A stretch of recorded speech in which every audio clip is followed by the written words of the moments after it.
Ano na yung pagkakaiba naman ng pagbablog mo dati sa pagbablog mo ngayon?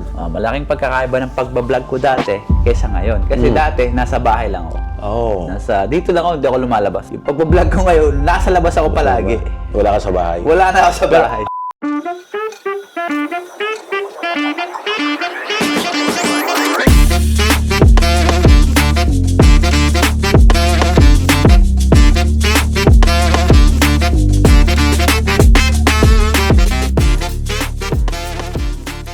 Okay.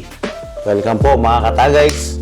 First and bonus episode. Hindi natin alam kung saan to at kung kailan to lalabas. Pero test run. Gamit ang video DJI ni Paring Jess. Mamaya darating yung mga idol natin. Pero mamaya pa yun. Yeah. And hopefully it turns out good. So sa mga di nakakilala sa amin, Ako po pala si Paring Jess Vlog, ang inyong vlogger dito sa Toronto.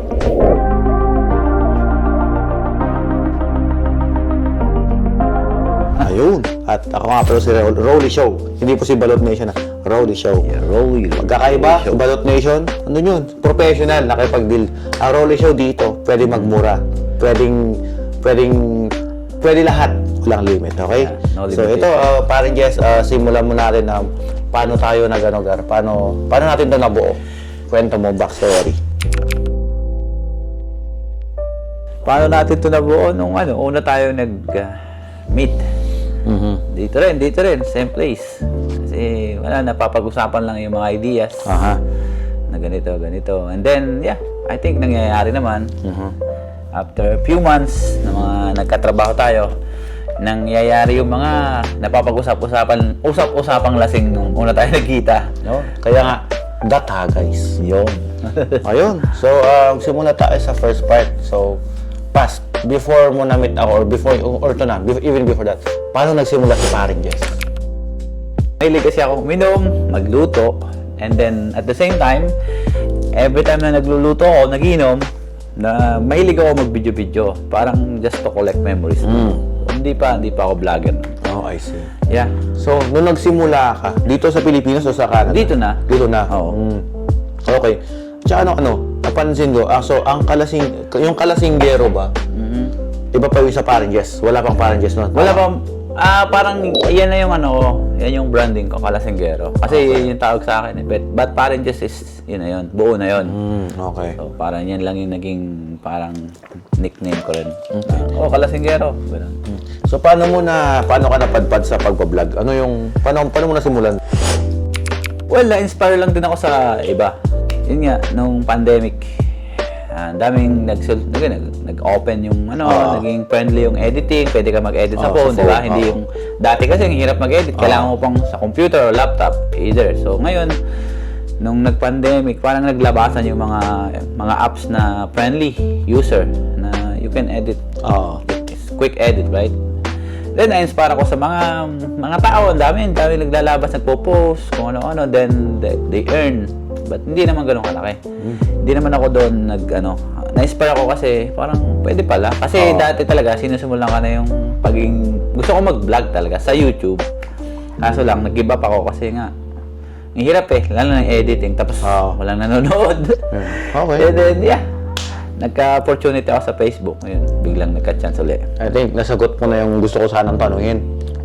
Pero pwede mo pa rin i-elaborate. Ano yung mga challenges nung una ka nagsimula?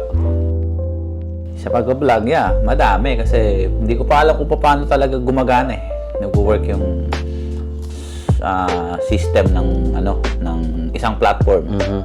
So, yun, dati post lang ako ng post, upload kung ano-ano lang. But hindi ko alam yung mga rules and regulation, and then kung paano walang views yung mga challenges ko na hindi pinapansin yung video ko. Gawa ko ng gawa. Ganun lang. So, nagsimula ka muna sa YouTube, no? Before Nag-YouTube ako, cooking vlog. Cooking vlog, okay. Vlog, but yun nga, sabi ko nga, walang nanonood. So sabi ko, walang future. Tinigil ko na. And then, nag-pandemic. That was like a year after nag-pandemic. Nagka-chance ulit, parang sabi ko, pwede pala sa Facebook maging vlogger. Alam mo yun? So, tinuloy ko yung gusto ko mangyari sa YouTube, nilagay ko sa Facebook. Nagka-opportunity ako sa Facebook ngayon. Then yun, inulit ko ulit. Cooking, inuman, sa mga gala, kung ano-anong vlog. Pero nakapokus talaga ako sa cooking Cooking vlog. talaga. So, every day, nagluluto ako after work. Kung ano man yung lulutuin ko, kahit itlog yan or kahit ano, ibablog ko yan. Basta, nagiging routine ko na siya eh. Ayun. Tapos hindi pa ako nagbo-voice over dati. Kumbaga, music lang. Hindi pala pwede yun. And then, yun. May nagsabi sa akin, bakit di ka mag-voice over? Ay, which is yung asawa ko. Ba't di mo try na mag-voice over? Kasi try mo lang. Kaysa gumagamit ka ng music, which is bawal pala. So nagsubok ako, sabi ko, sige, sabi ko, subukan ko. Pag nagustuhan ko, tutuloy-tuloy ko. Eh, nung mga una, yung mga mahirap kasi ayaw kong naririnig yung boss ko eh. Parang, alam mo yun? Hindi ka sanay. Parang weird pakinggan sa sarili boses. Kaya nga nung nag-bring back memory yung mga 2 years ago na video ko, na mga bago, yung mga old videos ko, tapos naririnig ko yung boss ko dati. Natatawa ako eh. Ay, ito pala yung boss ko dati. So yun nga, nasanay ako. Na ano ko rin, parang naging passion ko na talaga siya. Parang naging bisyo ko na siya, yung pagbablog. Tapos yun, yung natuto na ako mag-voice over, ayun na, tuloy-tuloy na. Hanggang sa nakilala ako, may mga umaabang na ng video ko kasi natutuwa sila sa accent kong Batanggenyo. Ayun. Ito naman, parang Jess, naalala mo yung pinaka-una mong vlog? At kung naalala mo, ano yung vlog na yun? Ano yun eh, sinama ko ng kapatid ko sa isang inuman, mga barkada niya. So ngayon, nag-request siya sa akin ng mga pampulutan. Pinagluto niya ako. Crispy pata, kaldereta, lomi, kung ano-ano, ang dami. So yun yung mga unang vlog ko na niluto ko. Tapos, binablog ko siya. And then hanggang sa pumunta kami doon sa inuman, naka-vlog ako noon. Hanggang sa nalasing ako, yun. Yun yung unang-unang vlog ko. Talagang, basta sabing official vlog. So yung unang vlog mo talaga? Cooking, drinking. Cooking at saka kalasing na kaya talaga. food and drink yung talagang pinaka-ano ko dati. Yeah, kasi naalala ko nung nagsimula rin ako, pandemic. Sinimulan ko rin subukan. Sabi ko, wala mawawala. At saka madalas naman ako may hawak na camera, madalas naman ako nag-edit. Yeah. Advantage ko na to. Sabi ko, paano pag ako i-vlog ko? Pero nung nagsimula ako, hindi ko talaga intention. Tsaka, kung kilala mo ako parang Jess, dati, mag-vlog, parang hindi mo ma-imagine. Like, ako, ayokong humarap sa camera. Mahihayin din ako dati. Ganun din ako. Kasi sa mga nakakilala sa akin dati na, nagugulat sila, congrats, ang dahil narating mo. Kasi, kilala nila ako dati.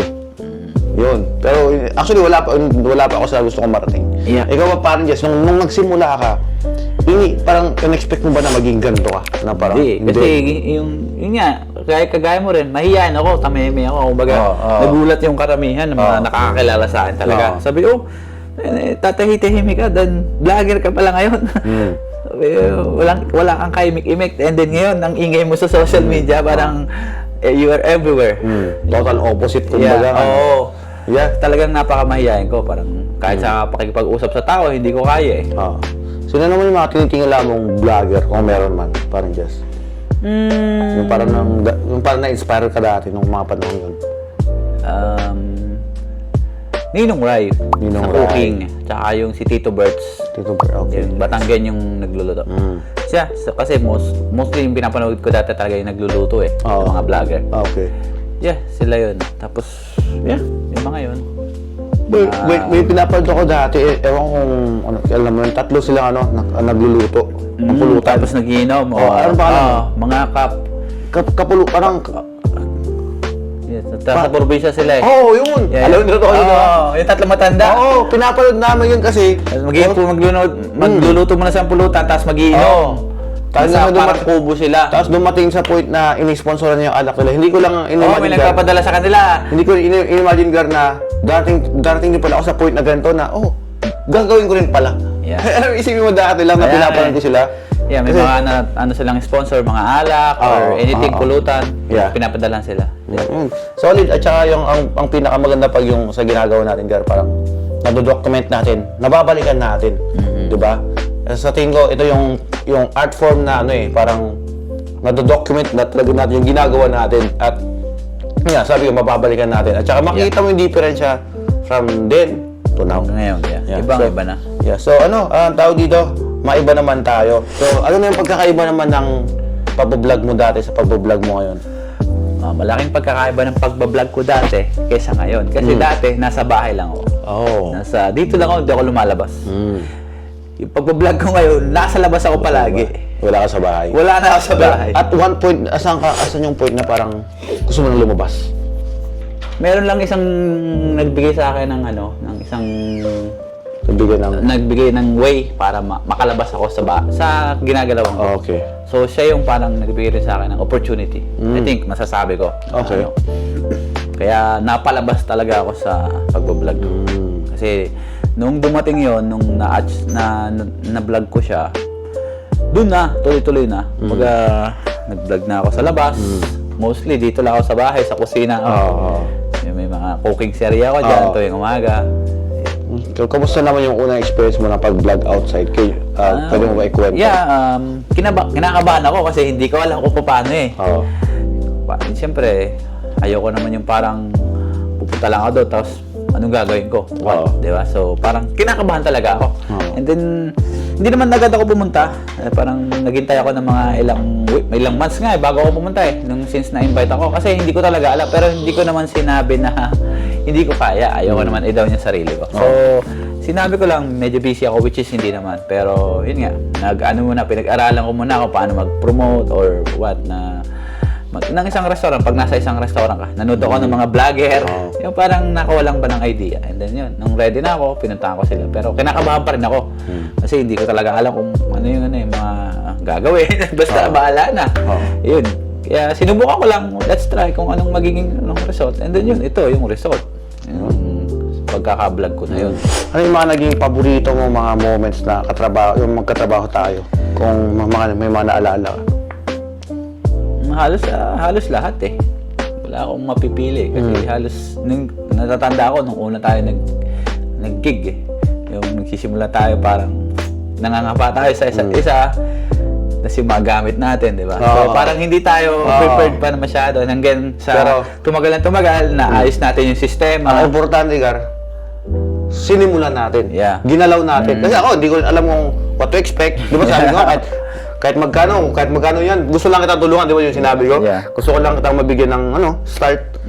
Tapos yun, hindi ko alam kung paano ka mag-work, di mo na kung paano ka mag-work. Nagtiwala ka nagtiwala ako sa'yo. So I think to answer your question, one of the best din yung GLS kasi hindi natin alam talagang magkakapaan lang tayo. Hindi ko alam yung gagawin dun. Hindi ko alam what to expect. Kinakabahan nga. Kasi ikaw nakipag-usap sa kanila, ako naman. Kasi ako yung tipong lagi ako nagpaplano. Yun, wala akong plano, sige lang. Pakita ko lang na kahit ano yan, kakayanin natin. So yun, isa pa sa akin, Gar, yung unang labas natin Toronto, yung special, yung pupunta tayong Guelph. Kasi parang doon ko na nakita na may progress, na may, ano mo yan, na parang, oh shit, parang ibang city na to Hindi na Toronto. Hindi na Toronto. And after that too, yung Nissan para sa akin kasi, although nauna yung GLS, mainly food pa rin eh. Food hanggang sa, natin yung Nissan, nag-inquire, parang another expansion to eh. Na parang, iba na yung tinitira natin. Na tayo kasi hindi lang tayo more on food. Hindi lang food. Ibang industry na to.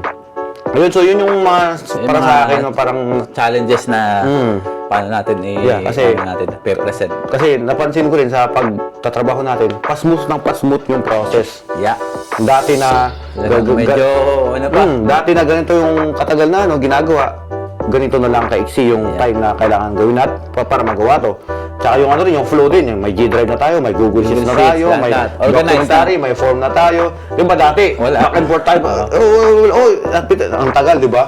Ngayon, lumaset yung isang project. Ngayon, nakakatimo, may 5 nga tayong projects na kailangan i-follow up. Pero okay na kasi may smooth. May listahan tayo. Yun. So masasabi ko lang sana na payong mabibigyan mo sa kapwa vlogger na hindi na baguhan pero parang nabablog na. Pero pag gusto na lang i-level up. Basta tuloy nyo lang kung ano man yung talagang passion nyo, kung ano man yung mga mga nasa puso nyo. Kasi dapat talaga gusto nyo yung ginagawa nyo unang-una. Kasi kung parang kung hindi mo gusto talaga, and parang hindi ka gaganahan Parang hindi ka gaganahan gawin. Yun dapat ang number 1 na isipin mo kung gusto mo ba talaga yung ginagawa mo. Kung hindi mo gusto, and then walang, parang hindi magandang, yun yung una. Okay. Dapat gusto mo yung ginagawa, nasa puso mo. Tapos, siyempre, kung gusto mo, kilusan mo. Siyempre, hindi mo pwedeng, hindi ka gagalaw na parang, mag-aantay ka lang ng Kailangan mag-make ka ng move. Talagang pakita mo na gusto mo. Na gutom. Kailangan gutom ka. Okay. Para, yun. Ito naman, sa mga content creator naman na nahihirapan na nasa kumbaga, nasa hurdle na parang nahihirapan silang malagpas. Yung mga personal, nila. Kasi alam ko may pinagdadaanan ka rin. Ano yung mabibigay mo advice sa personal level? Personal? Para sa mga problema sa buhay. Ang bibigay kong advice is, pagka personal, kailangan mo i-separate yun sa mo. Kasi pag hindi mo siya sa separate, madadama yung yung parang workflow mo eh. Kumbaga, kailangan naka-separate siya. Kung may personal ka naman, kung ano man what's going on, kailangan i-separate mo siya sa mga, kunyari, bigyan mo siya ng other times. Hindi yung parang, pagsasabayin mo siya. Kasi madadamay, so mawawalan ka ng direction. Yeah. Okay. Yan. Ito naman parang guys, sa mga food vlogs natin. May mga na-experience ka na ba na hindi ka nasarapan? Hindi naman totally na hindi nasarapan. Pero hindi lang pasok sa standard ko. Parang ganun. Okay. Yeah. So, ito ba? Kasi let's say may sinabi kang, kunyari, may isang pagkain ka na pinakain sa akin, let's say adobo. Pero may hinahanap kasi ako sa lasa ng adobo na sa taste bud ko. Pag hindi ko nakuha yun, it means hindi siya pasok. So, hindi naman sa hindi ako nasarapan. So, hindi ko lang nakita yung hinahanap ko doon sa isang pagkain na yun. Kaya hindi siya pumasa sa standard ko. Ayun. So, since intro episode pa lang, we're not gonna go into deep sa pagkain. Madami pa tayong discuss. Intro pa lang to, pero ito, tanong lang sa mga nagtatanong, how to get in touch with Paring Jess? Paano ba ma-reach out? Ayun, napakasimple lang naman kung paano ako ma-reach out o paano ako especially sa mga restaurant o kahit sino, kahit hindi restaurant. Madali lang, message nyo lang ako at paringjes@gmail.com, and then yun, magbatuhan tayo ng email, and then or mag-message kayo sa Facebook ko, Instagram, TikTok, or pinaka the best is email, paringjes@gmail.com. Yun yung pinaka the best na ma-reach out ako. So, moving on. Maganda, napapaganda yung usapan natin. Mas mapapaganda yan kung tatagay tayo. Nakailantagan natin si Paring Jess, di pa ako tumatagay. Buti nahalata mo na. Ayun. Patatlo ko na yata ito eh. So, yun naman, Paring Jess, may iba tayo. I can speak for you as well, na alam ko na may pangarap kang sa pagbablog talaga na parang ma-reach yung level na gano'n. Yeah. Paano mo na ito yung sa family mo, ano yung point of view nila sa'yo as a person, as a vlogger? Matanong ko na, personal question. Ako, sasabihin ko, share ko muna. Since wala akong mapapakita ng diploma, parang I don't think na makikita nila ako na someone successful. So kahit anong gawin ko, hindi ako successful. Yeah. Pero ito masasabi ko, Gar, sa mga kaibigan ko, sa mga nakakilala sa akin, napakasaya ko kasi nagagawa akong gusto ko. Kasi sabihin sa 9 to 5 go, alam mo yun, Gar? Yung 9 to 5 go, kontrolado ko yung sarili. Alam mo, parang wala akong boss na tutos na, oy, gawin mo, hindi. Walang gumagano sa akin. So ikaw ba, Gar, paano natitake ng family yung pag-vlog? Natitik. Kasi nakikita naman nila talagang gutom ako eh. Saka hindi lang naman talagang hindi ko naman napapabayaan yung family ko eh. Talagang nabibigay ko naman yung yung pangangailangan ng family ko kahit nagbo-vlog ako eh. So kumbaga balance siya. Okay. So yun. I see. I think magandang na point out mo yung balance. Kasi madaming sa tingin ko, Gar, ito personal, madaming pinapursue yung career na napapabayaan yung responsibilidad. Example, may mga rapper na mas inuuna yung gig. Family mo dito, walang makain, uunahin mo yun. Ikaw nagtrabaho ko muna part-time, ibaba mo muna yung private, magtrabaho ka sa Tim Hortons o sa Pilipinas. Yeah. May mga ganung bagay ba? Hindi, may mga, may mga inuuna yung angas eh. Yeah. Na Yan, ako naman, napoprovide ko yung pangangailangan ng pamilya ko. Hindi ko napapabayaan. Nakasikaso ko yung anak ko, lahat. So, kaya balance eh. Balance. Yeah. At saka ano naman, di ba, kahit hindi ka nagbablog, may side hustle ka. Kung Oh, yeah. Kung walang Mga- side hustle, pwede ka magtrabaho. Yeah, I can, Di ba? Yun yung hindi nakikita ng iba na sa akin din, nakita nila na, oh, bigatin nga na, oh. Ito na ginagawa. Hindi. Kung hindi ko ginagawa, may ginagawa ako. Kung hindi ko ginagawa ito, may ginagawa tayo. Kung hindi ko ginagawa ito, madami kong ginagawa. Oh, madami. Yung, at saka Hindi ito ko pa- lang pinakikita rin lahat. Yun. Yung nakikita lang is pagbablog. But Oo, behind that vlog, behind that camera, marami pa ako ginagawa Oo. kakaiba na hindi lang nakikita sa vlog. Siyempre, hindi ko naman pwedeng i-showcase Oo, lahat. oo, kaya- That's my personal na eh. Right. Yeah, ito naman, saan mo nakikita si parang just in 5 years? 5 years? Parang just in 5 years, gusto ko, ano ba yun? Paano ba yun? Yan, dito pa rin, pero parang in 5 years gusto ko marami akong matulungan pa Ayun. na gustong magsimula, aspiring. Sasabi sana, yung Yan. Team Jess, Yun. empire na. Oh, yun. Yun ang Ay, in no. 5 years. Yun sa nakikita ko. Yun ang gusto ko. Parang gusto kong makatulong sa na-inspire na gusto rin magsimula na sa ginagawa ko or kahit ano. Gusto kong makatulong din sa kapwa. Solid. Nasa ano naman tayo, masyadong napapaseryoso yung usapan. Punta naman tayo sa medyo kuwela. Gar, magbigay ka ng isang for today's trivia Trivia. tungkol kay paring Jess Trivia. So, tungkol sa akin. na hindi alam ng tao o baka hindi pa nila alam. So, umpisa ko na. Si paring Jess dati ay fill in the blank. Lasinggero. Hindi yung trivia, Gar. Hindi, ba? alam na nila yun. Okay. Paring Jess dati ay Mahihiyain. Mahihain ka dati. Dati. Oh, kasi pag pinapanood yung vlog, hindi mo akalaing mahihain tong tao. Oo. Mukhang to mahihain hindi. So mahihain ka dati. Mahihiyain, So, sobrang hiya. Oo. Lalo na namang elementary, high school. Yeah, sobrang. Tsaka nung bago ako dito, talagang, alam mo yan, ang mga unang nakasama ko dito. Talagang, pag sa party, hindi ako kumikibo, nandito lang. Pag sa inuman, so masasabi mo ba dahil sa vlog, parang na-open yung personality mo? Yeah, masasabi ko siya. Oo. Kasi nung humaharap na talaga ako sa camera, parang kumakapal na rin yung mukha, nawawala yung hiya ko eh. Oh, actually, interesting enough. Ganun din sa akin, parang Jess. Nung humarap ako sa camera, doon ako gumaling mag-English, sumagot ng interview, at mag-interview. Yeah. Doon ko na-build yung confidence ko. Pero dati mahihain ako, hindi mo alam ni Luis, alam ng mga tropa yan dati. Nautal-utal din ako dati, Gar. Yeah, kung mapapanood mo yung unang mga vlog ko talaga, yung una. Which ipapakita natin. Oh, yeah. Ngayon mo ay magluluto ng adobong Batangas. Ito ho ang adobong walang toyo. Hindi luyang dilaw or turmeric powder. Yung mga, lalo na pag-voice over ko, napaka, talaga, na mahiyain ang dating. Which is versus ngayon, na iba na, talagang confident na rin ako. Masasabi kong confident na rin ako magsalita at humarap sa camera. So yun, sa mga hindi nakaka-subscribe, subscribe na kayo. Ito ang Yeah. intro episode. Intro pa lang ng to, guys. guys. At sana sumubaybay pa kayo. Sa mga susunod na episode. At saka kung may mga request mga kayong gusto nyo i-guest namin, comment down below. Yeah. Kahit sino man, kahit taga Pilipinas, pwede naman natin gawing virtual collaboration eh. So ayun, thank you guys for watching.